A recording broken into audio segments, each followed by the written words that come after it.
भूमि कैसे बनती है जी? अगर पूछ देगा भूमि का निर्माण, तो सबसे पहले भूमि का निर्माण में क्या है? जलवायु है। क्या है जी? जलवायु। उसके बाद क्या है जी? शहर। शहर में क्या होता है? पर्वत। क्या होता है जी? पर्वत। शहर में क्या होता है? पर्वत। उसके बाद वनस्पति।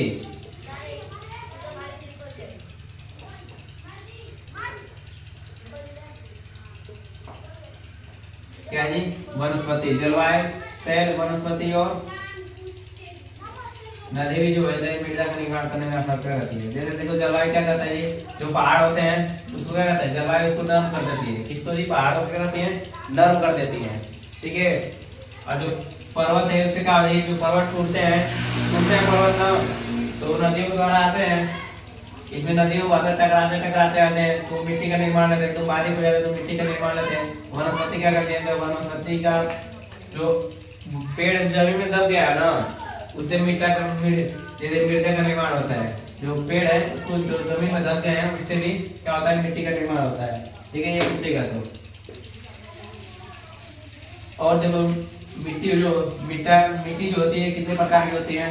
6 प्रकार की मिट्टी होती है। कितने जी? 6। पहला देखो जो होता है जलोढ़ मिट्टी। क्या जी? जलोढ़ मिट्टी। देखो जलोढ़ मिट्टी किसे कहते हैं? चलो जलोढ़ मिट्टी देखो किसे कहते हैं? जलोढ़ मिट्टी नदियों द्वारा बहा कर लाए गए जो मिट्टी को कहते हैं जलोढ़ मिट्टी कहते हैं। देखो जी नदियों द्वारा बहा कर लाए गए मिट्टी को क्या कहते हैं? जलोढ़ मिट्टी कहते हैं। लिख लोगे जलोढ़ मिट्टी। नदियों द्वारा बहा कर लाए गए मिट्टी को क्या कहते हैं? जलोढ़ मिट्टी कहते हैं। जलोढ़ मिट्टी सबसे ज्यादा क्या है जी? उपजाऊ है। जलोढ़ मिट्टी सबसे ज्यादा क्या है? उपजाऊ होती है। जलोढ़ मिट्टी 2 प्रकार के होते हैं। कितने प्रकार का जी? 2। इसमें एक होता है बांगर, एक होता है खादर। ठीक है, बांगर और खादर। कौन कौन से 2 होते हैं? बांगर और खादर।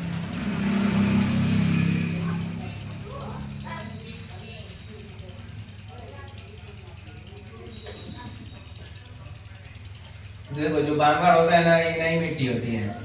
जो बांगर होती है नई मिट्टी होती है, नई जलोढ़ मिट्टी होती है।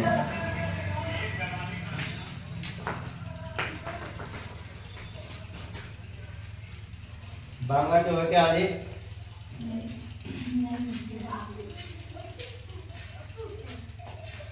नहीं, जो बांगर है कौन सा है? पुरानी है। बांगर जो कौन सा है जी? बांगर कौन सा है? पुराने जलोढ़ मिट्टी है।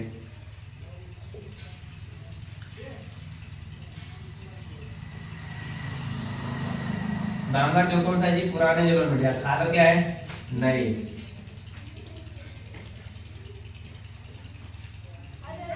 देख लो पहले जलोढ़ मिट्टी किसे कहते हैं? नदियों द्वारा बहा कर लाए गए उपजाऊ मिट्टी को कहते हैं जलोढ़ मिट्टी कहते हैं। जलोढ़ मिट्टी सबसे ज्यादा क्या है जी? उपजाऊ होती है। जलोढ़ मिट्टी क्या होती है? सबसे ज्यादा उपजाऊ होती है। जलोढ़ मिट्टी 2 प्रकार की होती है, एक बांगर और एक खादर। पुराने जलोढ़ मिट्टी को क्या कहते हैं जी? बांगर कहते हैं। पुराने जलोढ़ मिट्टी को क्या कहते हैं? बांगर। और नई जलोढ़ मिट्टी को खादर कहते हैं। लिख लोगे। अगर जलोढ़ मिट्टी के बारे में पूछेगा तो पुरानी और नई, ये पुरानी नई से तो एमसीक्यू में पूछ देगा पब्लिक में। ठीक है, लिख लोगे ना जलोढ़ मिट्टी। जलोढ़ मिट्टी क्या होती है? नदियों द्वारा बहाकर लाए गए उपजाऊ मिट्टी होती है। ये सबसे ज्यादा उपजाऊ होती है। क्या होती है? सबसे ज्यादा उपजाऊ होती है। इसमें जानते हो क्या क्या होता है? फास्फोरस। क्या होता है जी? फास्फोरस और पोटास। इसीलिए क्या है? ये उपजाऊ मिट्टी होती है। इसीलिए क्या है जी? ये उपजाऊ मिट्टी होती है। पोटास। उसके बाद से चूना युक्त होता है। चूना युक्त मिट्टी होती है। ठीक है, चूना की तरह मिला रहता है इसमें। सबसे ज्यादा क्या है? उपजाऊ। फास्फोरस और पोटास मिलता है, इसीलिए क्या है? उपजाऊ मिट्टी है। जलोढ़ मिट्टी लिख लोगे ना। नदियों द्वारा बहा कर लाई उपजाऊ मिट्टी उसको कहते हैं जलोढ़ मिट्टी। जलोढ़ मिट्टी कितने प्रकार की होती है? 2 प्रकार की, एक बांगर और एक खादर। बांगर मिट्टी का आदि पुरानी जलोढ़ मिट्टी होती है। बांगर जो होती है क्या है जी? पुरानी जलोढ़ मिट्टी। और खादर नई। खादर क्या है? नहीं देखो खादर खाद से हमको याद आना चाहिए नई मिट्टी होती है, क्या होती है?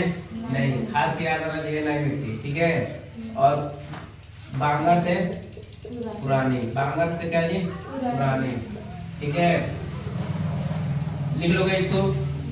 एक हो गया ये जलोढ़ मिट्टी, और दूसरा देखो क्या है? काली मिट्टी। क्या जी? काली मिट्टी। देखो काली मिट्टी किससे से बनती है जी? लावा से। काली मिट्टी किससे बनती है? लावा से। देखो जलोढ़ मिट्टी में ना जो हम लोग सबसे ज्यादा उपजाऊ होती है इसमें गेहूं, धान, ठीक है। जलोढ़ मिट्टी में क्या बोलते हैं? गेहूं, धान, मूंगफली, तेलहन वाला पदार्थ जो भी है जलोढ़ मिट्टी बोई जाते हैं। काली मिट्टी किससे प्राप्त होती है? लावा से क्या होती है? काली मिट्टी प्राप्त होती है। किससे जी?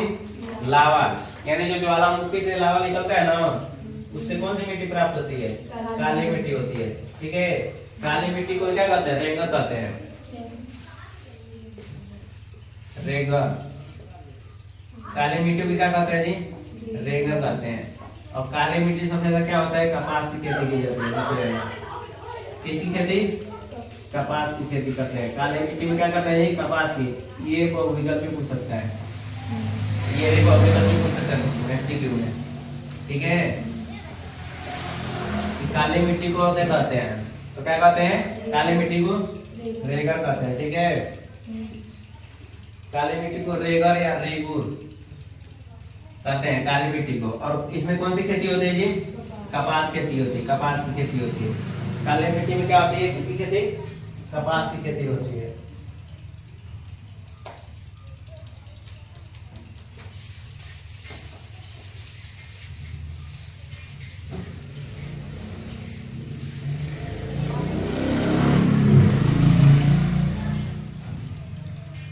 उसके बाद से पर्वतीय मिट्टी आता है।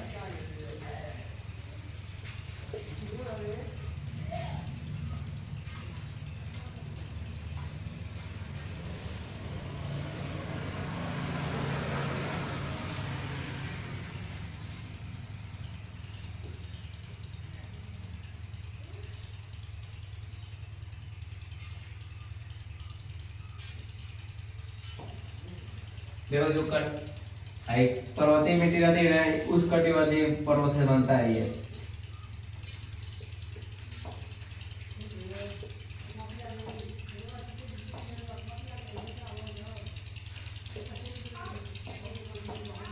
उष्णकटिबंधीय पर्वतों से बनता है ये।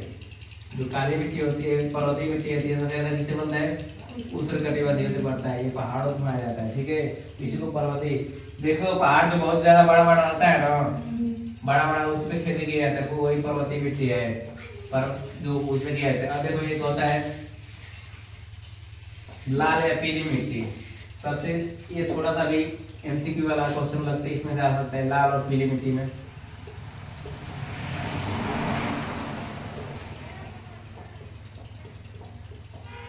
लाल और पीली मिट्टी, देखो इसमें क्या होता है? लाल और पीली मिट्टी में जो पर्वत होते हैं ना, उसमें लोह युक्त होता है। इसमें जो पर्वत होते हैं इसमें क्या है? पर्वतों से नहीं मिट्टी बनता है जी सबसे ज्यादा। जो पर्वत टकराते गिरते हैं ना, नहीं टकराते, उससे ही मिट्टी बनता है ना। इसमें जो होता है ना, लोह युक्त होता है ये मिट्टी। किससे जी?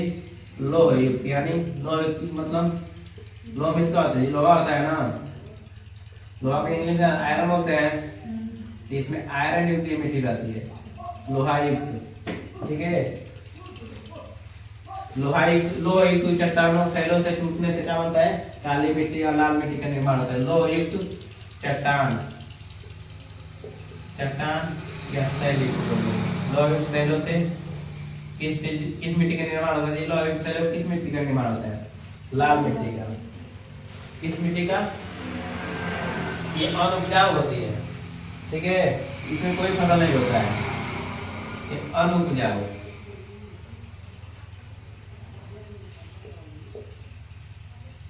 ये क्या होती है जी? अनुपजाऊ मिट्टी होती है ये जो है लाल और पीली मिट्टी।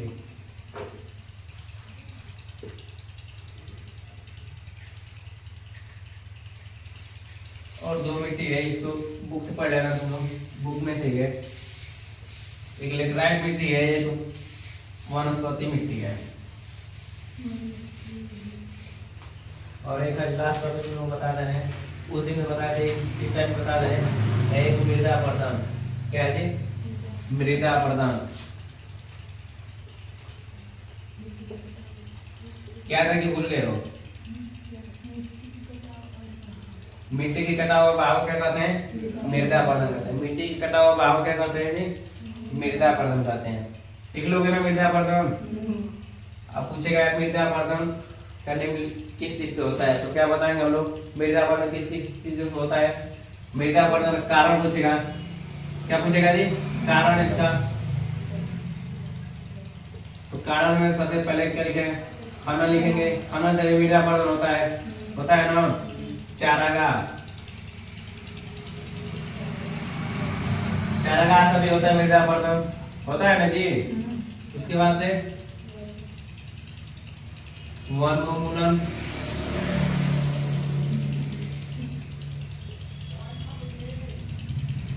वन्योन्मूलन से होता है, वन्योन्मूलन से होता है, और वर्षा से होता है मृदा अपरदन, होता है ना जी?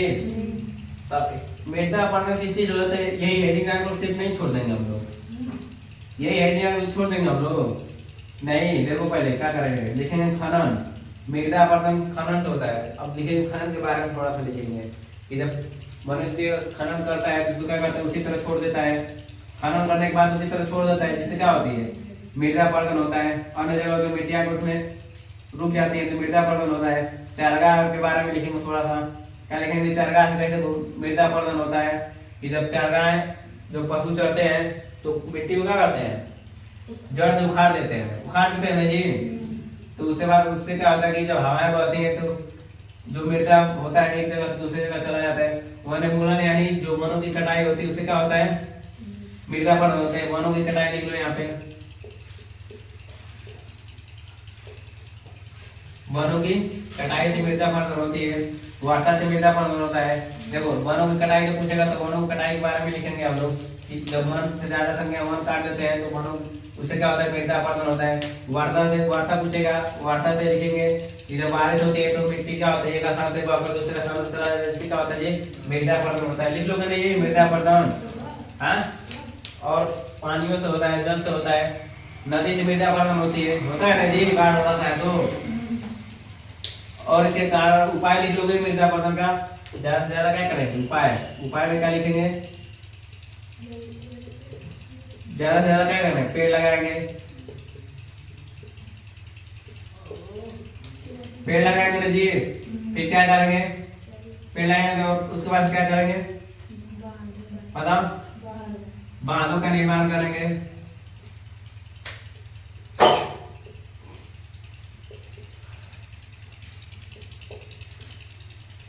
बांधों का निर्माण करेंगे और खनन पर रोक लगाएंगे। कब नहीं? रोक लगा देंगे। खनन पर रोक लगाएंगे